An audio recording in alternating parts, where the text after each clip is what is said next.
Люди так не делятся. Как работают благотворительные фонды в регионе? Что мы можем дать людям с ограниченными возможностями?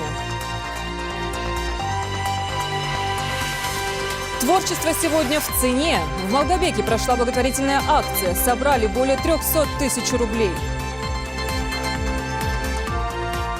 Зима пришла, а мы готовы. Дополнительные меры к наступившим холодам приняли на высшем уровне. Это новости 24, в студии Лейла Цурова. Добрый вечер.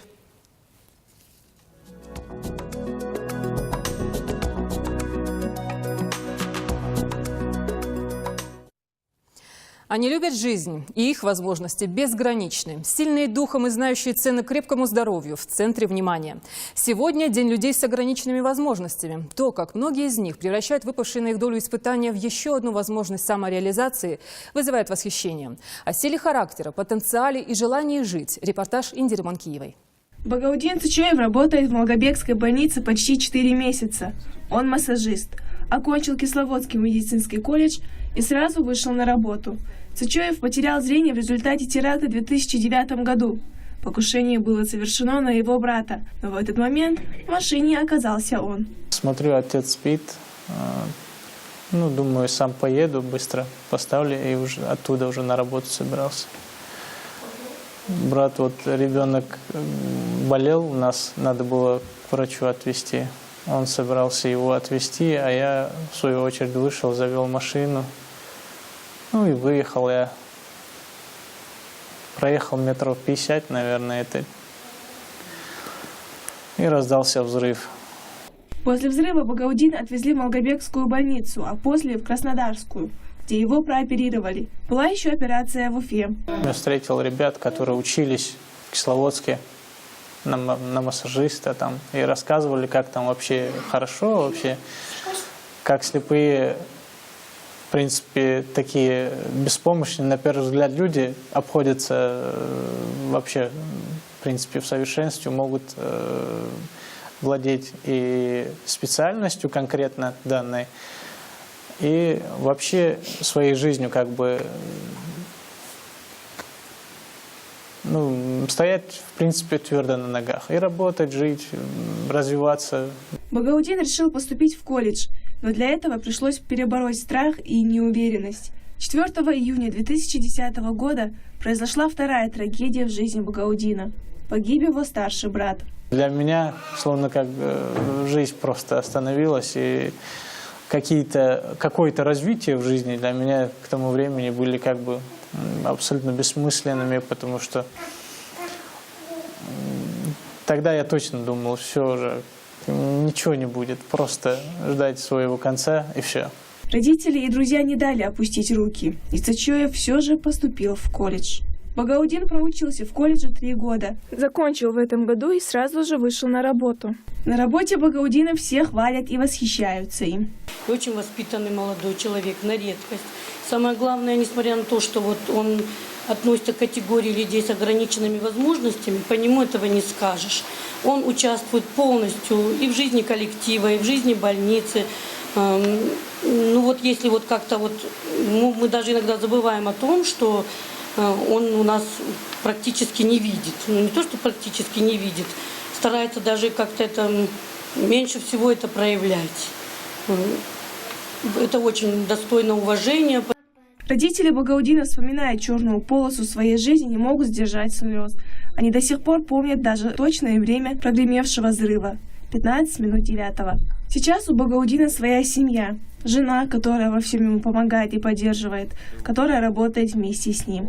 2 маленьких детей – мальчик и девочка, которые очень любят своего отца. Мир так прекрасен и разнообразен, что хочется познать его. Хаве Могушковой 12 лет. У нее родовая травма шеи. Не может ходить. Но несмотря на это, Хава учится и также является ученицей Тимура Дзейтова. Она уже записала свою песню и клип под нее.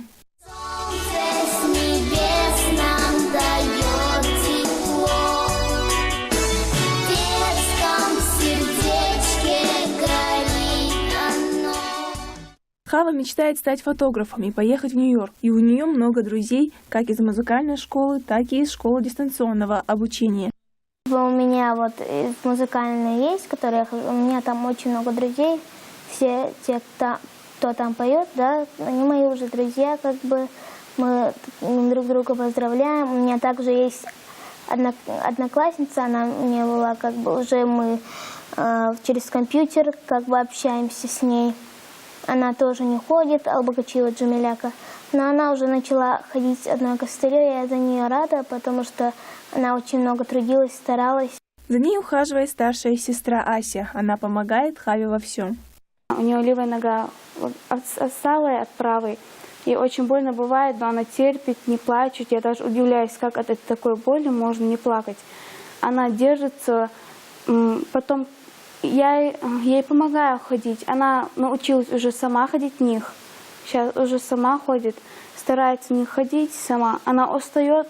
Также Хава старается участвовать во всевозможных конкурсах, турнирах. Недавно она участвовала в конкурсе «Утренняя звезда» и стала мисс зрительских симпатий. Также она участвовала в конкурсе «Лучший клип» и победила в номинации «Ты лучший».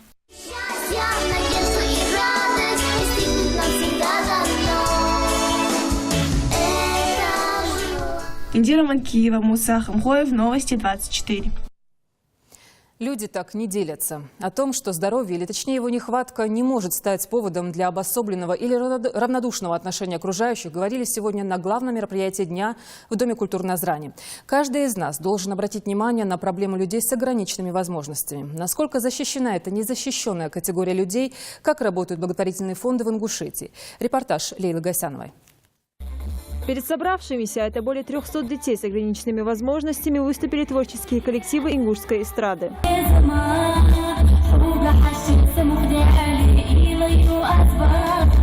В этот день присутствующим с теплыми словами обратились представители власти. Они говорили, что готовы помочь незащищенным людям. Министерство труда и социального развития, которое делает очень многое на протяжении 5 лет для того, чтобы максимально участвовать в вашей жизни. Всем, кто стоял у истоков, стоит у истоков. Особо хочу сказать спасибо тем ребятам, которые, имея деньги, имея возможности, помогают. Этот день трудно назвать праздником, ведь инвалидность далеко не повод для радости. Но несмотря на это, люди с ограниченными возможностями каждый день преодолевают трудности и стремятся к полноценной жизни. Я бы хотела здесь увидеть певицу, танцор, клоуна. Это пазл, мне его подарили. Ну, какая-то девушка, а я пазлы не очень люблю. Говорили мне, что здесь будут артисты, всякие такие клоуны. А кого ты хочешь больше всего увидеть? Больше всего Амира Пугоева. Работа различных благотворительных фондов нашей республики уже принесла свои плоды. Особенно важно, во все времена остается поддержка детей с ограниченными возможностями. Представители фонда делают все, чтобы ребята чувствовали себя комфортно. Я не представляю, как мы можем называться здоровым обществом, вообще нормальным обществом, если мы не будем помогать этим людям. Эти люди такие же люди, как и мы, но Аллах им дал какие-то ограничения, но это ничего не значит.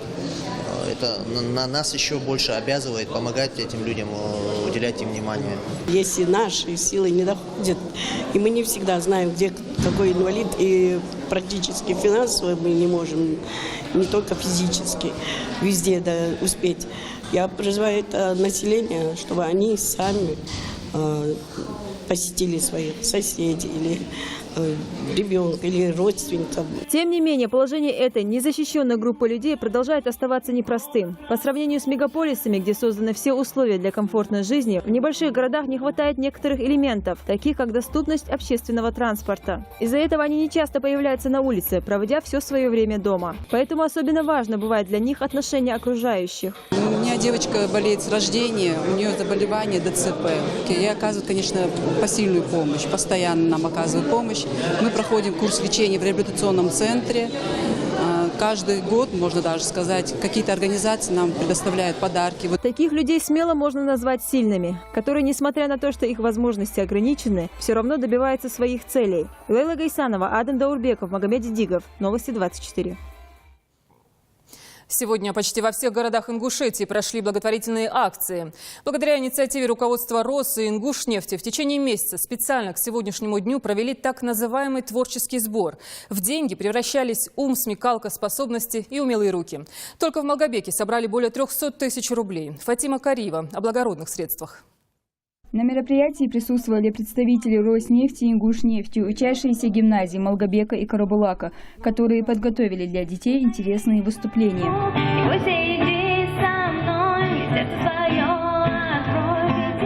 Вниманию собравшихся также была предложена мозаика из 10-рублевых монет на сумму около 5000 рублей. Эти деньги учащиеся гимназии Малгобека собрали за неделю. На праздник пришли около 70 детей с ограниченными возможностями. К собранной сумме денег 130 тысяч рублей неизвестный гость добавил еще 200 тысяч. Все деньги будут переданы детям и распределены в зависимости от степени тяжести их заболевания. Организаторы мероприятия «Роснефть», «Ингушнефть», существующие на базе гимназии нефтяные классы и нефтяной полк Ингушетии также приняли активное участие. Мы провели акции по своим подразделениям, собрали те возможные деньги, кто чем мог, вносил свою лепту. И вот сегодня решили провести такую акцию. Нам при этом помогали представитель администрации города, нефтяной полк и свои сотрудники. Несмотря на то, что до Нового года еще почти месяц, все дети ушли с праздника с новогодними подарками. Фатима Кариева, Резван Аушев, Новости 24. Хадижа Аушева, Ильяс Цычоев, Макка Бекова и многие другие. Дети, которым нужна особая поддержка и внимание. Их здоровье зависит не только от квалификации врачей, но и от нашей с вами правильной гражданской позиции. Взглядом, словом, делом мы должны вовлечь их в нормальный, активный образ жизни и по возможности создать для этого необходимые условия. Сегодня руку помощи деткам с ограниченными возможностями протянули руководители министерств, ведомств, главы администрации Ингушетии. Репортаж Мадины Албагачиевой. Руководитель региональной энергетической комиссии пришел с подарками к Ильясу Цалоеву. Мальчику 3 года, у него синдром Дауна. Очередное наше посещение сегодня Цалоеву Ильясу, больному ребенку-инвалиду, было приурочено как раз к Дню инвалидов, Всемирному дню инвалидов. Республика наряду со всем миром принимает активное участие сегодня. Все министерства и ведомства также посещают больных детей. Нам, конечно, хотелось бы, чтобы наши детишки не болели, но все по воле Всевышнего.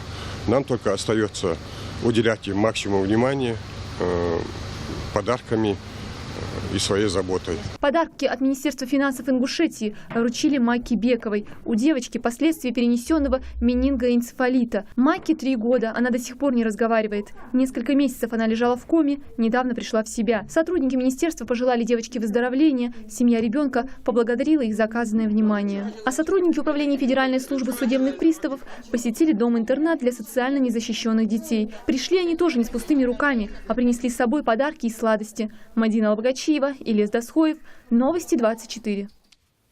К другим новостям. Сегодня Инусбек Евкуров представил нового министра сельского хозяйства. На эту должность назначен зампред правительства Даут Ендиев. У него уже есть опыт работы в этой сфере. Ранее он уже возглавлял Минсельхоз, а в последние несколько лет курировал это направление в правительстве. Его предшественник Руслан Кастуев ушел в отставку по собственному желанию, проработав в должности министра сельского хозяйства 3 года. Дауда Абукаровича знают хорошо. Долгое время работает, или, наверное, всю жизнь работает в системе агропромышленного комплекса. Есть те ветераны, которые с ним вместе работали, есть новые. Имеет авторитет, есть опыт, знания в этой сфере. Поэтому человек не с нуля, человек именно с сахи. Я думаю, что дальше процесс будет идти по нарастающей.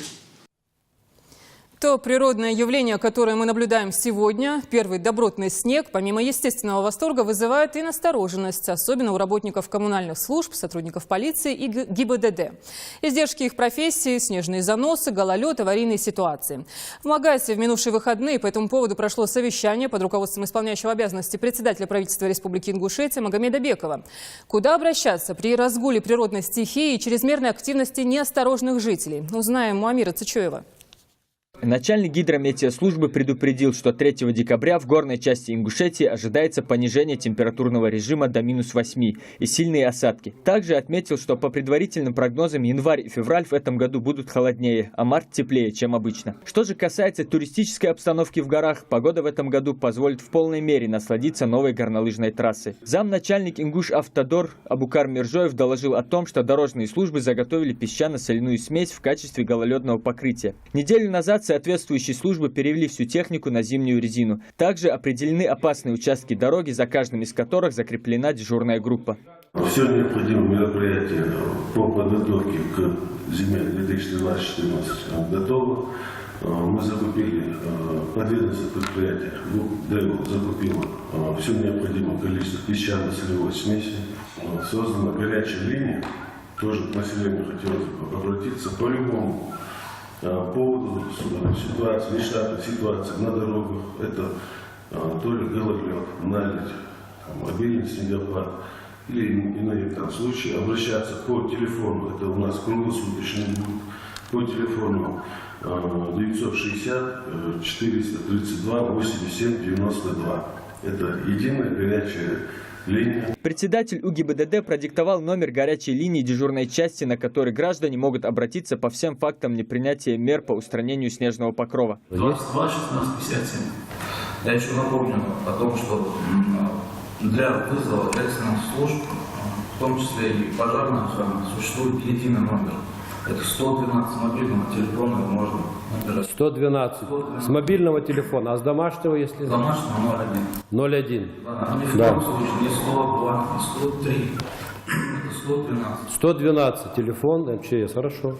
Мы осуществляем взаимодействие непосредственно с начальниками органов местного самоуправления и коммунальных служб. То есть вы возглавляете оперативный штаб правительства Республики Ингушетия. Какой телефон?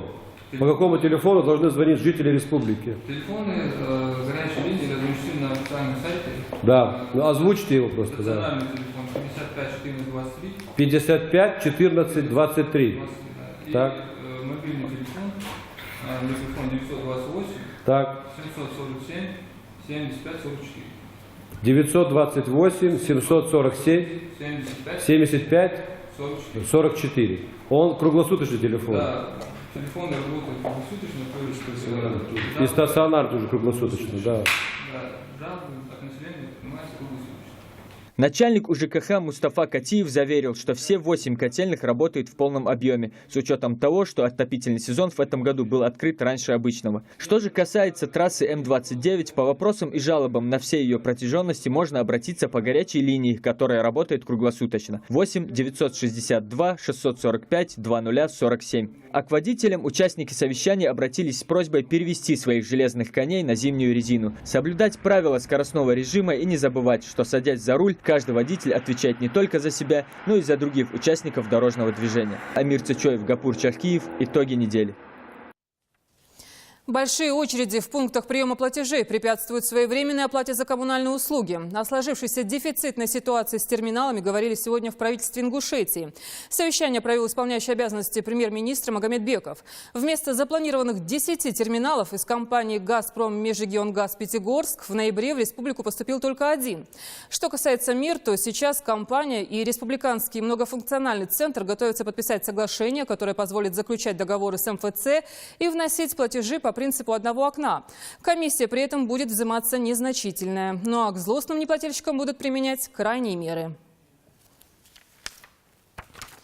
Борцы за право отмечают сегодня свой профессиональный праздник. Хорошего юриста можно смело сравнить с человеком-оркестром. Универсальность специалистов дает такое право. Эрудиция, аналитика, хитрость и расчет, близкий к математическому, в итоге обеспечат повышение по службе, а может и блестящую карьеру. Однако многие абитуриенты рассуждают иначе. Главное, по их мнению, собственные амбиции и желания родителей. Вот и не могут по окончании вуза устроиться по специальности. Издержки конкуренции.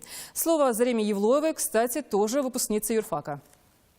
Муса Гагиев в свои 28 может похвастаться блестящей карьерой. Он работает в правовом отделе аппарата правительства. Наверное, многие ему позавидуют, но мало кто понимает, какой кропотливый труд за плечами. Самое главное, считает он, это чтобы работа была по душе. Окончив в 2003 году школу-гимназию, я поступил в Саратовскую государственную академию права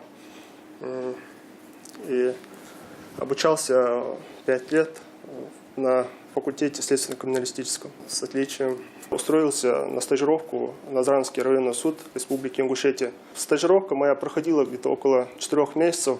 После этого у меня получилась возможность пройти конкурс и устроиться в аппарат правительства Республики Ингушетия. Профессиональный праздник отмечает и Молдгерей Дзагиев. Юриспруденцией он занимается еще с 70-х. Это самый, можно сказать, молодой праздник.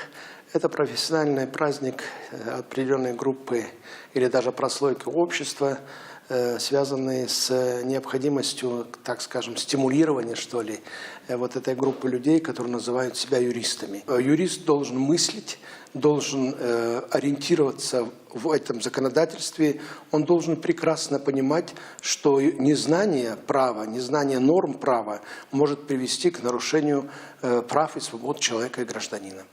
В беседе юрист с многолетним стажем признался, что в молодости мечтал стать журналистом, но волею судьбы всю жизнь связал с правовой наукой. И сегодня под его руководством факультет ежегодно выпускает сотни специалистов.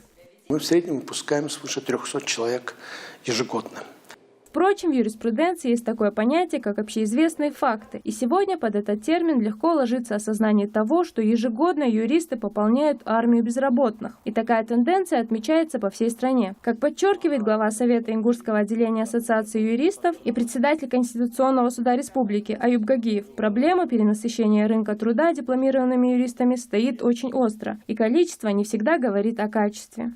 Ассоциация юристов проводит такой большой общественный проект, как общественная аккредитация юридических вузов.